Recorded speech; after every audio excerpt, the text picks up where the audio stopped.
People think avoidants disappear because they don't care. No. The truth is far more uncomfortable. They pull away because they care so deeply that it terrifies them. And while you're doubting your worth, analyzing their silence, they're fighting a private battle, one you never see. Avoidants chase you in the shadows, in the spaces between your messages, in the quiet moments where they realize losing you is far more frightening than letting you close. They don't chase publicly, but they chase relentlessly in their mind. People often misunderstand avoidance, assuming their distance is a reflection of disinterest, but the truth is far more layered and far more painful than most people realize. When an avoidant pulls away, it is rarely because they don't care. It's because the emotional intensity they feel in your presence becomes overwhelming. Their nervous system interprets closeness as danger, not because you are unsafe, but because intimacy has historically been associated with disappointment, abandonment, or rejection. So when someone finally shows up in their life with genuine consistency and emotional depth, it triggers something profoundly uncomfortable inside them. A combination of longing and fear that they can't easily reconcile. It is this internal conflict that pushes them to distance themselves, not because they feel too little, but because they feel too much and they don't know what to do with it. Avoidants often grow up in environments where emotional needs were minimized, dismissed, or met with unpredictability. As a result, they adopt coping mechanisms that prioritize self-sufficiency and emotional independence. To them, vulnerability is not a natural state, it is a threat. So when you show them affection, attention, or reliability, it touches a part of them that desperately wants connection but is equally terrified of losing it. This creates a paradox. The closer they feel to you, the more urgently they feel the need to withdraw. It's not logical and it's not intentional. It's instinctive, like pulling your hand away from fire, even if the warmth was comforting a moment before. This is why an avoidant person can go from laughing with you to going cold overnight. It's not a switch they flip consciously, it's their emotional alarm system going off, warning them that attachment is forming, and attachment, based on their past, feels like a doorway to loss. So they run. They retreat into silence, into distraction, into emotional distance, hoping the intensity will subside. Ironically, it is usually when they start caring the most that they pull away the fastest. People on the receiving end often internalize this behavior. They assume they did something wrong or weren't good enough. But the avoidance reaction has nothing to do with your worth and everything to do with their internal wiring. They care, sometimes more deeply than they show, but their emotional fear outweighs their ability to express it in the moment. And so they disappear. But this disappearance is not indifference, it's a panic response. If they truly didn't care, they wouldn't need distance. Indifference has no emotional charge. Fear always does. The avoidance withdrawal is not the absence of emotion, it is the presence of overwhelming emotion too, overwhelming for them to process in real time. And this is why so many avoidants return after a period of silence. Once their emotional system calms down and the fear subsides, they start to feel the pull again. They remember the connection. They remember the comfort. They remember the moments that made them feel seen. And because the intensity has lowered, closeness no longer feels like a threat. So they drift back, cautiously, quietly, hoping the door is still open. But during the time they are away, they are not detached in the way you might assume. They think about you more than they admit. They question whether they made a mistake. They analyze the relationship in their mind like a puzzle they're trying to solve. They miss you, but missing someone for an avoidant is terrifying because it reveals just how much power that person has over their emotional world. And power over their emotions is something they have spent their entire life trying to avoid. You must understand that avoidants are not heartless, they are not cold, they are not incapable of love. They simply have a different relationship with closeness, shaped by experiences that taught them to prioritize safety over connection. So when you see them pull away, don't assume it is a reflection of your value. It is a reflection of their fear. Fear of being vulnerable, fear of being dependent, fear of being hurt in ways they have been hurt before. Avoidants don't pull away because they feel nothing. They pull away because they feel everything and don't know how to hold it. Their distance is emotional overwhelm in disguise. Their silence is panic masked as composure. And their retreat is not the end of the story. It's the beginning of an internal battle they must fight before they can come close again. Understanding this doesn't mean tolerating mistreatment, but it does mean recognizing that their behavior stems from pain, not cruelty. And sometimes the awareness of this truth is what allows you to step back, hold your own boundaries, and see the situation with clarity rather than self-blame. Avoidants have a unique way of pursuing connection that is almost invisible to the untrained eye. They don't chase in the overt, socially recognizable ways. No frantic texting, no grand gestures, no emotional declarations. Instead, their pursuit happens internally, silently, in the private corridors of their own mind, where they feel safer examining their emotions without the fear of judgment or vulnerability. This kind of chasing is subtle, but it is powerful because it reveals that their distance is not a void. It is a space filled with reflection, longing, and conflict. When an avoidant goes quiet, they are not disengaging from you as much as they are engaging with themselves, trying to understand why they feel what they feel and what it means for their sense of control.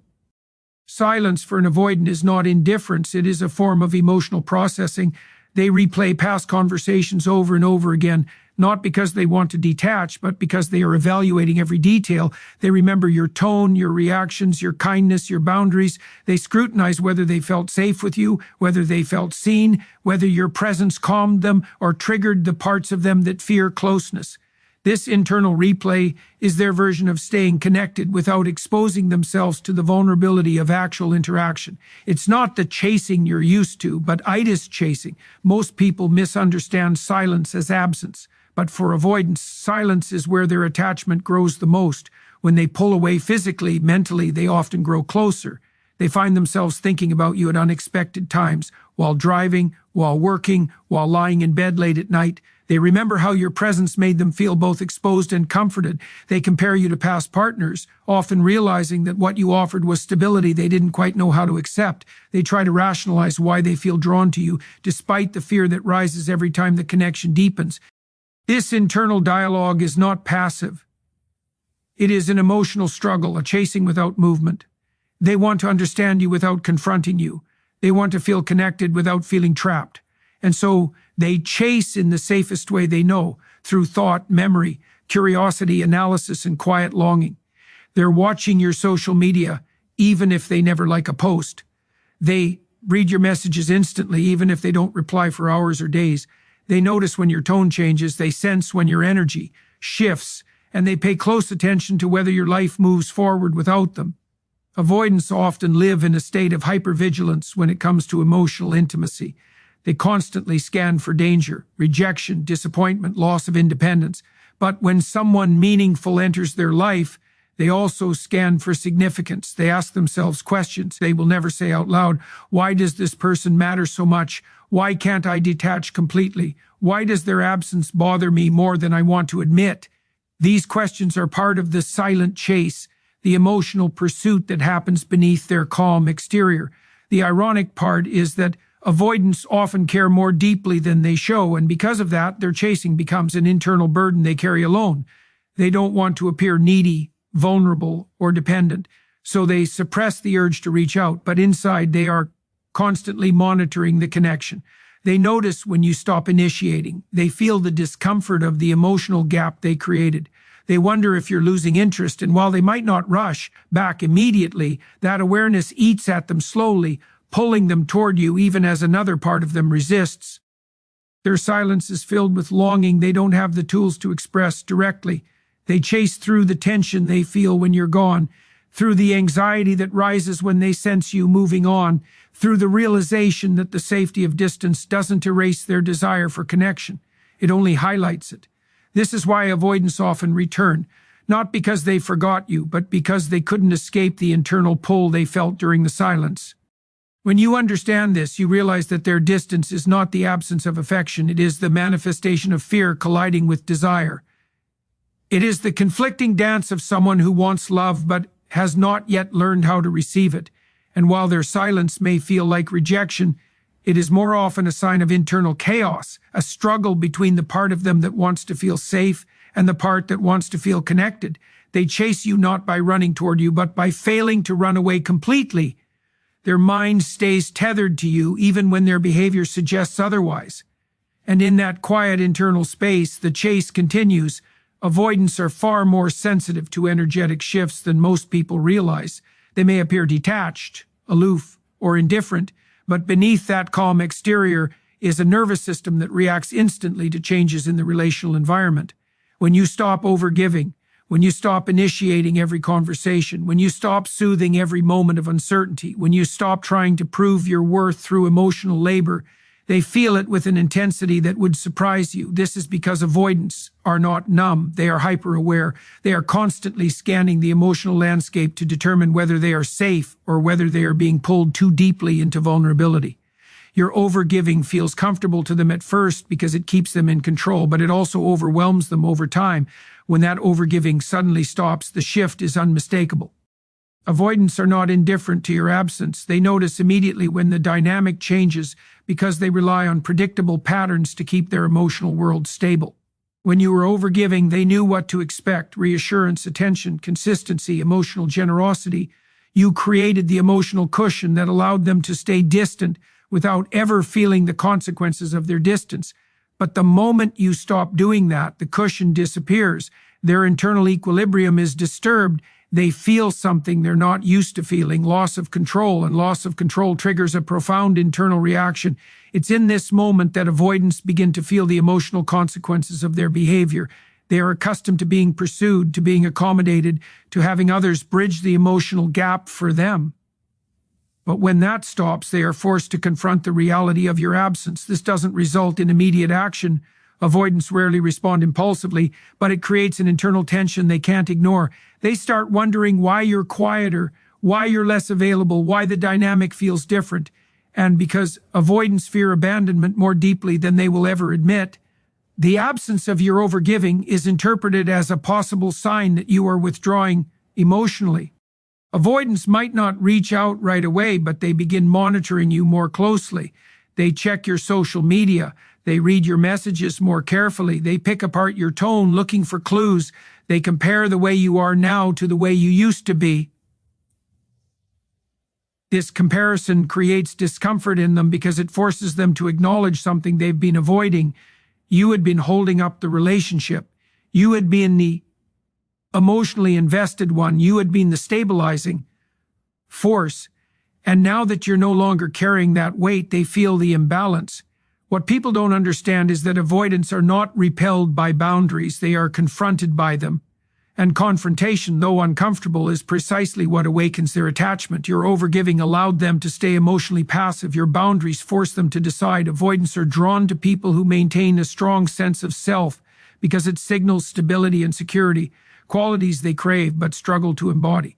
When you stop overgiving, you shift from emotional pursuer to emotional equal, and this recalibration disrupts the avoidance comfort zone in a way that silently pulls them toward you. This shift also highlights your value in a way that avoidants cannot ignore. As long as you are overgiving, they can take your presence for granted, but when you reclaim your emotional energy, they begin to feel the true weight of what you provided. They start remembering the moments when you made them feel understood, the stability you brought to their chaos, the calmness in your communication. And because avoidants live so much in their internal world, these reflections grow stronger in their silence. They may not say it, but they feel your absence as a disturbance, not because they depended on you openly, but because they depended on you quietly. Your boundaries do something else as well. They challenge the avoidance narrative. Avoidants often believe that emotional closeness leads to pain, that people who care will eventually suffocate or abandon them. But when you step back with grace, without anger, without drama, without chasing, you introduce a new possibility: closeness without pressure, distance without punishment. This is deeply unfamiliar to them. It destabilizes their assumptions, and in that destabilization, attachment grows. Avoidants begin to wonder if they misjudged you. They start to rethink their retreat. They replay the moments when you were patient, compassionate, and honest.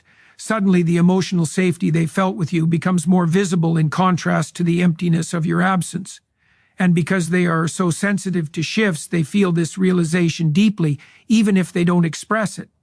In the end, when you stop overgiving, you are not pushing the avoidant away. You are giving them the space to feel their own attachment, to confront their own fear, and to recognize your significance without being overwhelmed by the pressure of your pursuit. It is in this space, this quiet, boundary-rich space, that avoidants begin their slow internal journey back toward you. Your absence becomes the mirror that reveals your value, and that realization pulls them closer in ways their silence could never hide. Avoidants do not return because you collapse into emotional neediness or because you demonstrate that you can't live without them. They don't come back because you cry, plead, explain, justify, or argue. These behaviors only reinforce their belief that closeness leads to pressure to respond, pressure to perform, pressure to be emotionally available in ways they haven't yet learned to be. Instead, avoidants return when they feel emotionally safe, and emotional safety for an avoidant doesn't look like emotional distance. It looks like emotional regulation. It looks like calmness, clarity, and consistency. It looks like someone who knows their value without demanding constant proof. It looks like someone who can hold space without suffocating them.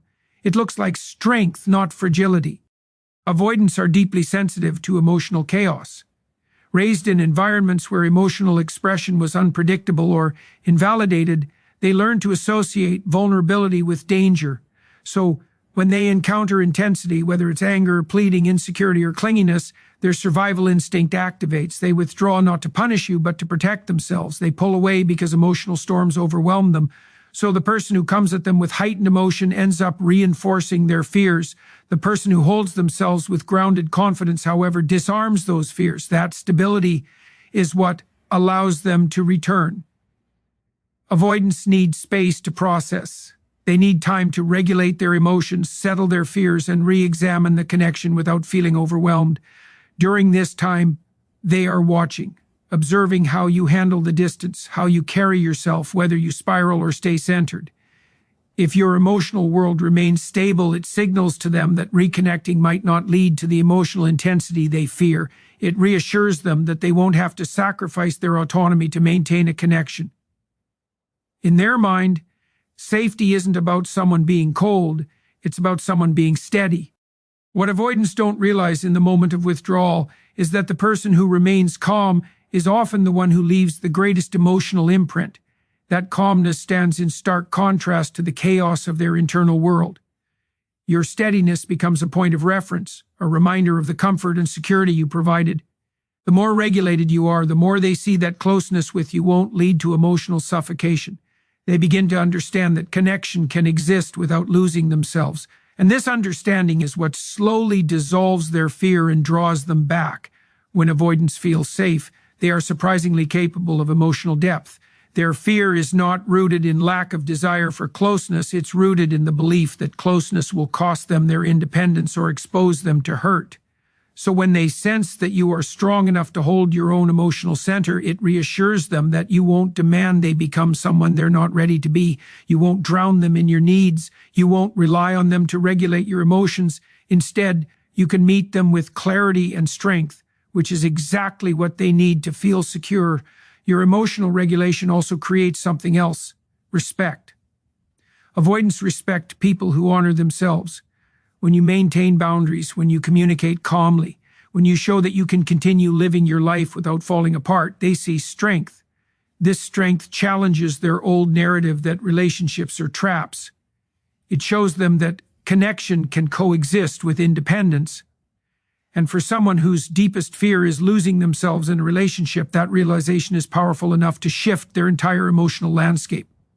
Avoidants return not to the person who begs for reassurance, but to the person who embodies self-respect. They are drawn to individuals who can say, "I care about you, but I will not abandon myself to keep you." This stance creates a paradoxical effect. The more secure you are in yourself, the safer they feel with you. Your emotional strength becomes an anchor in their world, a signal that you can navigate conflict without falling into chaos. This doesn't mean you remain emotionally distant. Emotional safety isn't coldness, it's warmth without pressure. It's kindness without desperation. It's connection without control. When you approach them with this balance, you show them a new model of intimacy, one that doesn't overwhelm their system. This is the type of environment where avoidants can slowly open up, share parts of themselves, and return to the relationship with a more grounded presence. In essence, avoidants don't return to emotional highs and lows, they return to emotional stability. They return to the person who offers both connection and space, affection and autonomy, warmth and groundedness.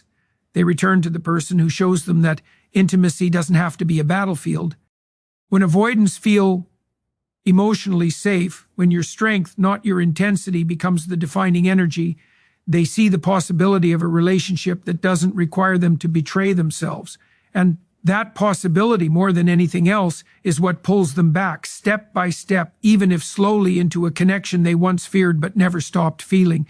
You cannot win an avoidant by chasing them, because chasing reinforces everything they fear about intimacy. It signals that you are willing to abandon yourself to keep them close, and avoidants instinctively pull away from anything that feels like emotional pressure or dependency. What they are drawn to, what they respect, what they eventually return to, is someone who stands firmly in their own value, someone who does not collapse under emotional uncertainty, someone who does not treat their silence as a command to start proving their worth.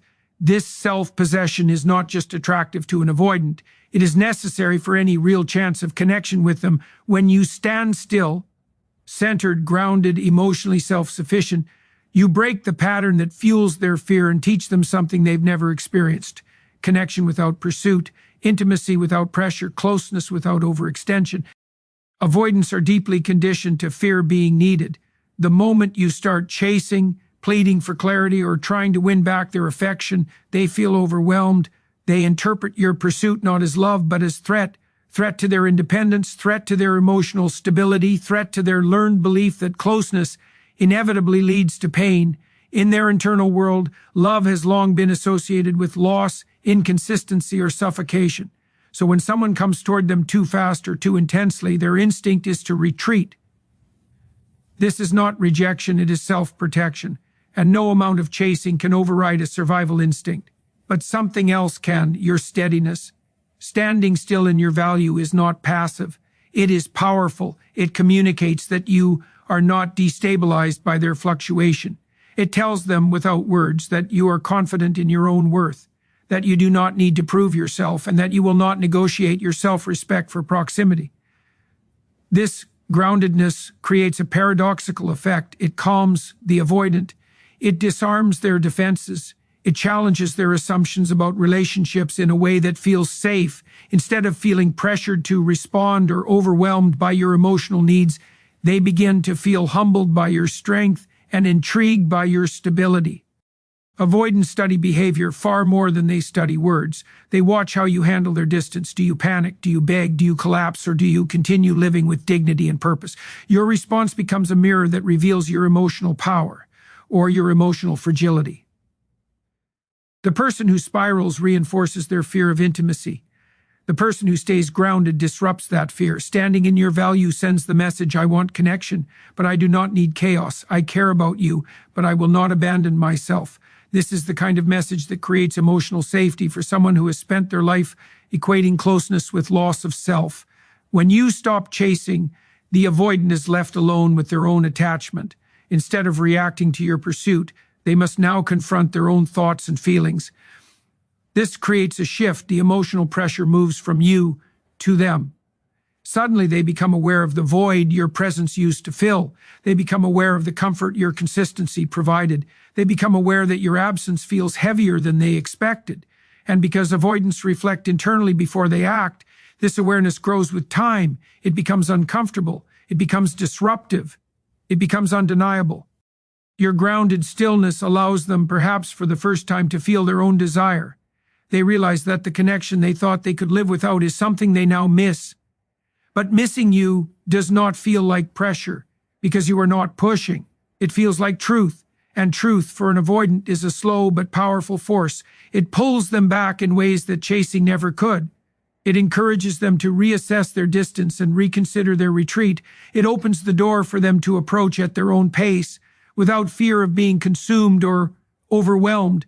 Standing still in your value also repositions the relationship dynamic.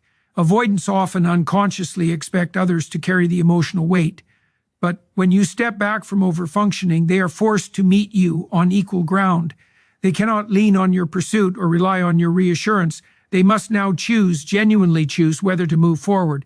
And because avoidants respond to environments where they feel safe, your calm strength gives them permission to choose closeness instead of avoiding it. People often misunderstand this as indifference, but it's the opposite. Standing in your value is the deepest form of respect for yourself and for the connection. It says that you believe in the relationship enough not to force it. It says that you trust the avoidance internal process instead of interrupting it out of fear. It says that you know love cannot be coerced, only invited. And in that invitation, the avoidant finds something they rarely experience, a connection that doesn't pressure them, but also doesn't diminish itself to gain their approval. The truth is simple but powerful. You win an avoidant not by chasing, but by being a person whose presence is strong enough to feel, even in silence. When you remain grounded, they realize that losing you is a far greater threat than letting you close. You become the exception to the rule they've lived by. You become the safe place they never believed existed, and it is your strength, your calm, your boundaries, your self-respect that calls them back, step by cautious step, to a connection they once feared but ultimately needed.